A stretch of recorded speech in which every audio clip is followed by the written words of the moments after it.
અંકલેશ્વર નવદુર્ગા મંડળ દ્વારા પ્રતિવર્ષની જેમ આ વર્ષે પણ નહીં નફો નહીં નુકસાનના ધોરણે નોટબુકનું વિતરણનો પ્રારંભ કરવામાં આવ્યો હતો। અંકલેશ્વર જીઆઈડીસીના નવજીવન ગરબા ગ્રાઉન્ડ ખાતે નવદુર્ગા મંડળ દ્વારા પ્રતિવર્ષની જેમ આ વર્ષે પણ નહીં નફો નહીં નુકસાનના ધોરણે નોટબુકના વિતરણનો પ્રારંભ કરવામાં આવ્યો છે।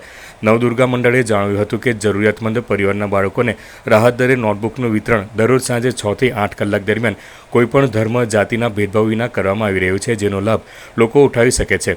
આ તબક્કે નવદુર્ગા મંડળના હોદ્દેદારો નવલસિંહ જાડેજા, શરદ ગાબાણી, સુરેશ પટેલ, જયેશભાઈ ગઢવી, ઉદયભાઈ પટેલ વગેરે ઉપસ્થિત રહ્યા હતા। નવદુર્ગા મિત્ર મંડળના સભ્ય જયંતભાઈ ગઢવી, સુરેશભાઈ તથા ઉદયભાઈ અમે છેલ્લા 22 વર્ષથી નહીં નફો નહીં નુકસાનના ધોરણે ચોપડાનું વિતરણ કરીએ છીએ। ગરીબ માણસોને થોડાક ફ્રીમાં પણ આપીએ છીએ, જરૂરિયાતમંદને પણ। અને છેલ્લા 22 વર્ષથી આ કામ કરીએ છીએ। કોઈ નફા અને દરેક સમાજ માટે કોઈ નાત જાતનો ભેદભાવ નથી, દરેકને પૂરતા ચોપડા આપીએ છીએ। છેલ્લા 22 વર્ષથી અને સરકારી સ્કૂલોમાં ફ્રીમાં પણ આપીએ છીએ।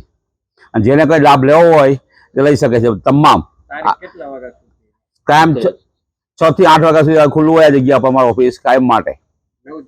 નવજીવન ગરબા ગ્રાઉન્ડ, ગટરો ચોકડી 5 જીઆઈડીસી અંકલેશ્વર।